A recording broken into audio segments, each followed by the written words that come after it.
आदरणीय Rohini court bar association के सभी कानूनी अधिवक्ताओं को शत शत नमन। आज दिनांक 29/10/2020 को हम आपसे एक बात साझा करना चाहते हैं। साथियों, हम आपके सामने चर्चा करना चाहते हैं कि 156(3) की एप्लीकेशन 156(3) सीआरपीसी के अंदर जो एप्लीकेशन फाइल होती है, जब कोई भी पुलिस अधिकारी किसी भी मैटर के अंदर जब कोई ऑफेंस होता है और उसको रजिस्टर्ड नहीं करता 154 सीआरपीसी के अंदर, जिसके अंदर जो रजिस्टर करने का डॉक्यूमेंट होता है, जिसको फर्स्ट इंफॉर्मेशन रिपोर्ट एफआईआर कहते हैं, तो ऐसे के अंदर व्यक्ति जो भी होता है वो अपने अधिवक्ता के थ्रू कोर्ट के अंदर गुहार लगाता है एफआईआर दर्ज करने के लिए। मैं ये बताना चाहता हूं कि इसके ऊपर ऑनरेबल सुप्रीम कोर्ट की जजमेंट है 2013 की, ललिता कुमारी वर्सेस स्टेट। तो उसके अंदर ये बिल्कुल साफ साफ लिखा है कि कंप्लेंट के अंदर ऑफेंस अगर रिवील्ड होते हैं तो मैंडेटरी बाउंड है पुलिस अधिकारी उसके अंदर एफआईआर दर्ज करने के लिए। और इस रिगार्डिंग हमारे को एक ऑर्डर भी 6/7/2020 का आदरणीय अभी recently Rohini court bar association का एक हमारे को अधिवक्ता के थ्रू मिला। इसका टाइटल था देवचरण गुप्ता के नाम से। उसके अंदर यही हुआ कि उन्होंने बकायदा इसके बारे में ललिता कुमारी के फर्स्ट पेज के ऊपर ही मेंशन किया ऑनरेबल जज साहब ने, 107 के सुशील कुमार जज साहब ने। और इसी तरीके का एक और ऑर्डर भी पास हुआ है अभी रिसेंटली, वो भी हम आपके साथ साझा करेंगे। साथियों, मैं ये बताना चाहता हूं कि जब कोई भी काम कंप्लेंट आती है, ऑफेंस रजिस्टर्ड होने के लिए आता है पुलिस के पास या कोर्ट के पास, और मेरी जानकारी में 3-3 साल, 4-4 साल, 5-5 साल तक तो 56 दिन चलती है, और उसके बाद कुछ डिसमिस हो जाती हैं, कुछ 200 में कन्वर्ट हो जाती हैं, और कुछ की रिवीजन। तो मैं ये बताना चाहूंगा कि कोई भी 156(3) बहुत सारे कानूनी अधिवक्ता पूरे भारत के स्तर पे चाहते हैं, क्योंकि पुलिस जब ऑलरेडी कंप्लेंट के ऊपर कोई भी एफआईआर दर्ज नहीं करती 154 सीआरपीसी में, ऑफेंस को रजिस्टर्ड नहीं करती, तो उसके बाद सेकंड प्रक्रिया वो ये होती है कि वो न्यायालय को गुहार लाता है, न्यायालय तक पहुंचता है। और न्यायालय के अंदर भी अगर जब लंबी डेटें लगती हैं तो दिक्कत ये आती है कि जब अगर एफआईआर के ऑर्डर होते हैं, यानी कि ऑफेंस को रजिस्टर्ड करने की प्रक्रिया होती है, तो उस ऑफेंस को साबित करने के लिए और उस अपराधी को सजा दिलाने के लिए ट्रायल के टाइम में लंबा लेट डिले होता है, जिसकी वजह से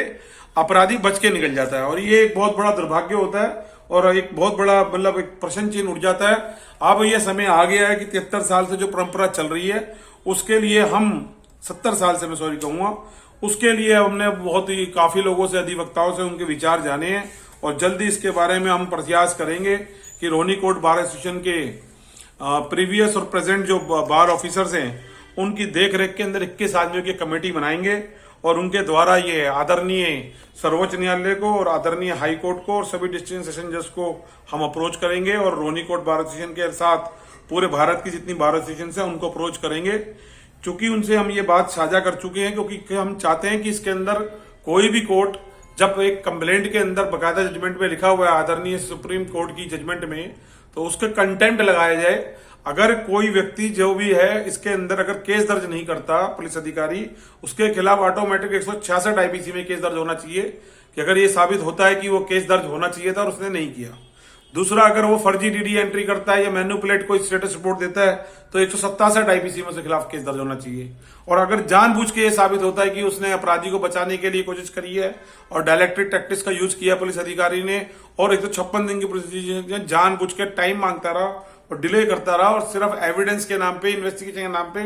2-4 घंटे में लिए जाने वाले सिर्फ बयान नहीं है उसने, तो उसके खिलाफ 218, 201, 120-34 के अंदर अपराधी को जानबूझकर षड्यंत्र के तहत सबूत मिटाना और प्रोसिक्यूशन को मैनिपुलेट करने के अंदर केस दर्ज होना चाहिए। इसके साथ मेरी आदरणीय कोर्ट से यह भी हाथ जोड़ के निवेदन है कि वो इस चीज को बड़ा गंभीरता से लें, सभी मेट्रोपॉलिटन मजिस्ट्रेट्स, आदरणीय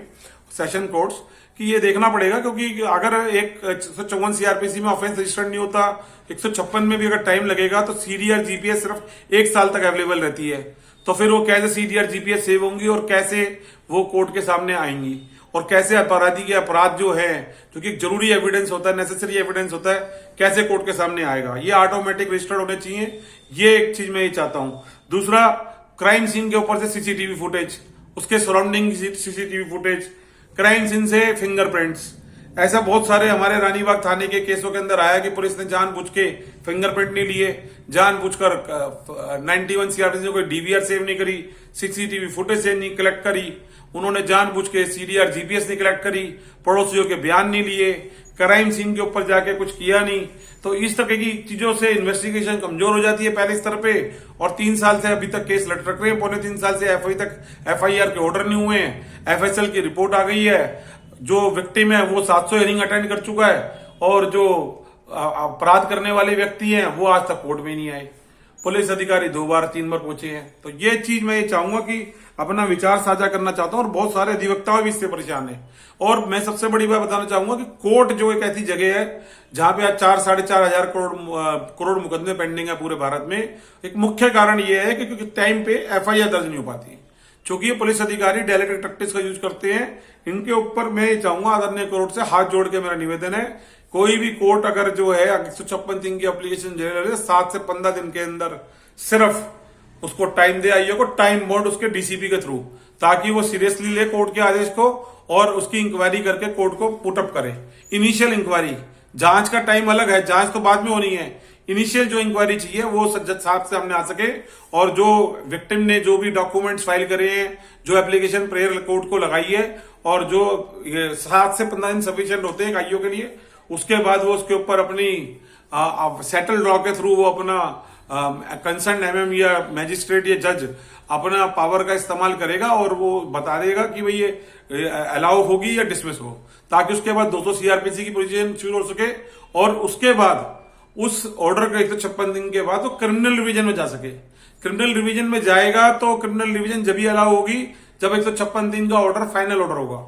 नहीं तो फिर वो इंटरलॉक्टरी ऑर्डर माना जाता है। तो ऐसे के अंदर जब क्रिमिनल रिवीजन जाएगा तो वहां से भी अगर अलाउ कराएगा तो ये जो एविडेंस इनिशियल स्टेज पे जो 1 महीने तक होते हैं CCTV फुटेज के, फिंगरप्रिंट्स के, जो पड़ोसियों के, नहीं तो वो उनके विटनेसेस के बयान में फर्क आता है, हॉस्टाइल हो जाते हैं। तो ये सब चीजों के लिए मैं चाहूंगा कि एक जस्टिस डिलीवर हो, और ये सभी लोगों का ध्येय होता है, कोर्ट का भी ध्येय होता है, पुलिस अधिकारी का भी ध्येय होता है। तो ये मेरी आज गुजारिश है शब्दावली के माध्यम की 156 दिन के अंदर कोई भी 156 दिन हो, वो 1 महीने के अंदर कम से कम डिसमिस होनी चाहिए, अलाउ या डिसमिस, क्योंकि ऑलरेडी डिले हो जाती है। अगर वो और डिले होती है तो फिर एविडेंस कलेक्ट नहीं हो पाते, और ऐसे में जो अपराध करने वाले व्यक्ति होते हैं उनके हौसले बुलंद हो जाते हैं और अपराध के ऊपर लगाम नहीं लग पाती, और इससे लोगों का मन और विश्वास में एक बड़ा दुख होता है कि भाई उनको जस्टिस नहीं मिल पाता। वो कहा मुहावरा भी है, justice delayed is justice denied, late से जस्टिस मिलता है तो उसके कोई बोलना, काफी लोग तो मर ही जाते हैं बीमारियों की वजह से, किसी भी हालत की वजह से, या कंप्रोमाइज कर लेते हैं, उनको न्याय नहीं मिल पाता, ना चाहते हुए मजबूरी में उन्हें कंप्रोमाइज करना पड़ता है। तो इस तरफ मैं चाहूंगा कि आदरणीय कोर्ट ध्यान दे, और ये ज्ञान और ये बात मैं अपने अनुभव में भी साझा कर रहा हूं, और रोनी कोर्ट बार एसोसिएशन के सभी कानूनी अधिवक्ताओं को, और मैं उनसे भी प्रार्थना करूंगा, पूरे भारत में जितने अधिवक्ता है, हमारे काफी सारे ग्रुप्स बने हैं, डेली हमारी आपस में बात होती है, व्हाट्सएप चैटिंग होती है, इस पर चर्चा चल रही थी पिछले 2 साल से। तो अब हम इस कंक्लूजन में पहुंचे, और आदरणीय कोर्ट से हम गुहार लगाते हैं सर्वोच्च न्यायालय से कि वो इस बात को सुने और इस पे कोई जरूर प्रतिक्रिया करे, ताकि जल्दी से जल्दी इंसाफ डिलीवर होने की प्रक्रिया शुरू हो और प्रॉपर एविडेंस इकट्ठे हो, ताकि अपराधी को सजा मिल सके और प्रॉपर सही निष्पक्ष जांच हो सके, सही सबूत इकट्ठे हो सके जो कि नेसेसरी होते हैं। इसी के साथ को विराम देते हैं। जस्टिस क्रांति जिंदाबाद। और पुनः को हाथ जोड़ के आदरणीय सर्वोच्च न्यायालय और आदरणीय उच्च न्यायालय से प्रार्थना है कि इस विषय में जरूर ध्यान दें और जरूर कोई आने वाले दिनों में कोई जल्दी कोई फैसला करे। इसके शब्दावली को विराम देते हैं। जय हिंद, जय भारत।